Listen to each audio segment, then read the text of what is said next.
Yeah, I meant exactly what I said. The internet is dying right in front of our eyes. This topic is actually pretty complex, much more complex than some might imagine. It's not just AI, for example, which is what a lot of people would think of first. It's bigger than that, with even governments involved in the process. In my opinion, it's safe to say that the internet we knew, the internet we loved, is long gone, and everything is only gonna get worse from here on out. In this video, I'll try to explain why, give some context, and share my thoughts on where this is all going and what we can do about it. Let's start with a question. What's the importance of the internet? To answer this, we need to go back to the definition. The internet is a global decentralized system of interconnected computer networks that communicate using standardized protocols. Often described as network of networks, it links millions of private, public, academic, government devices worldwide, enabling information sharing, communication, and web services. Simply put, the internet connects everything and everyone nowadays. Text a friend, here you go, hundreds of messages. Order some food, great. Order delivery right from your phone. Don't know what to do, just doom scroll TikTok or Instagram Reels for an hour or two. And that's just the most basic day-to-day stuff I can think of. You'll know this without me having to spell it out for you. But the internet isn't only used for funny cat videos or brain-rot TikToks. It plays a huge role in business, journalism, and even politics. Think about it. How do you hear about a new cafe that just opened in your city? Chances are pretty good through Instagram ads or something like that. Basically, all of modern marketing is heavily built on the internet and social media. The same goes for journalism and politics. Despite the fact that we've had a few more wars than usual lately, we still live in the only period in history where you can see what's happening thousands of kilometers away. A war on a different continent, a country committing a war crime, and you know about it through your phone, sometimes with photo and video evidence too.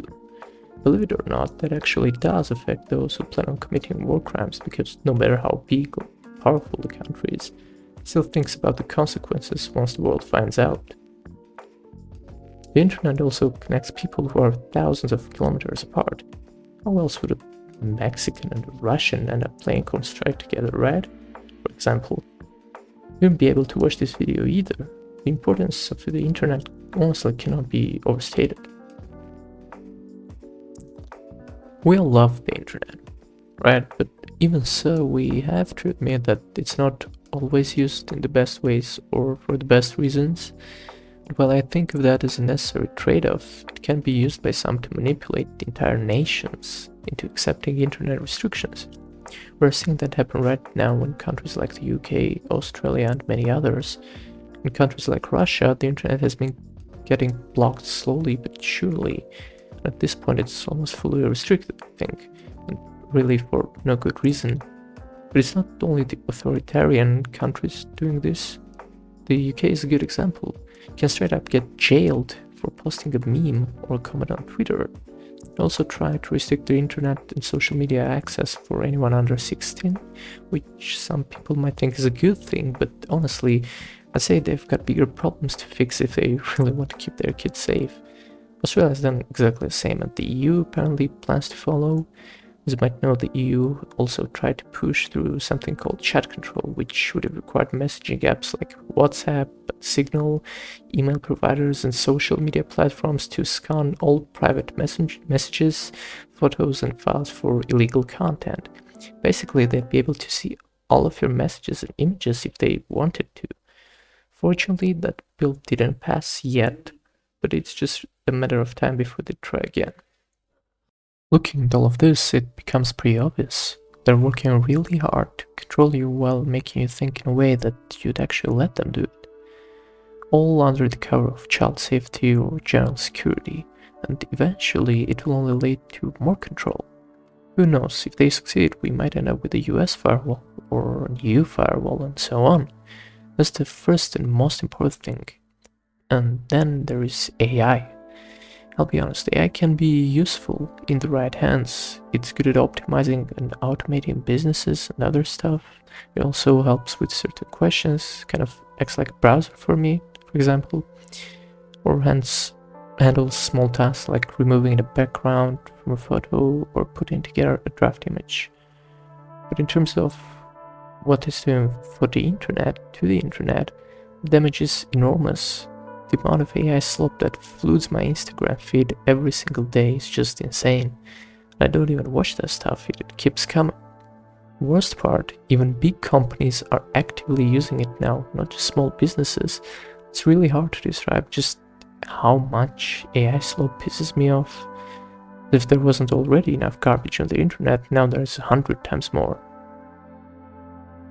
Yeah, honestly, none of this looks good, and realistically, me just telling you guys to fight for your rights, to push back against AI slop isn't gonna do much on its own against something this big, to be honest. But even so, I think every single one of us needs to do whatever we can, so that AI slop won't be tolerated, that only quality content gets attention and praise, that the internet is something that unites the whole world, well, North Korea aside, I guess, that our governments can't just quietly shut it down under the cover of protecting children or whatever else.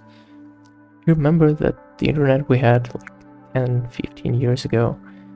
People are starting to feel nostalgic about that internet, me included, because back then the internet was made by humans for humans, not by big corporations and states to psyop you with AI slop, and we'll probably never get back to that almost completely free internet we had back in the day.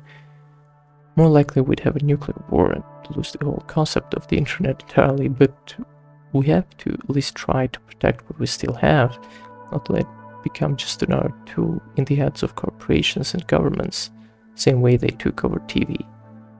I think that's really all we can do, but let me tell you, even if those of you watching this actually follow through on that, it will still make the internet, and therefore the world, a better place.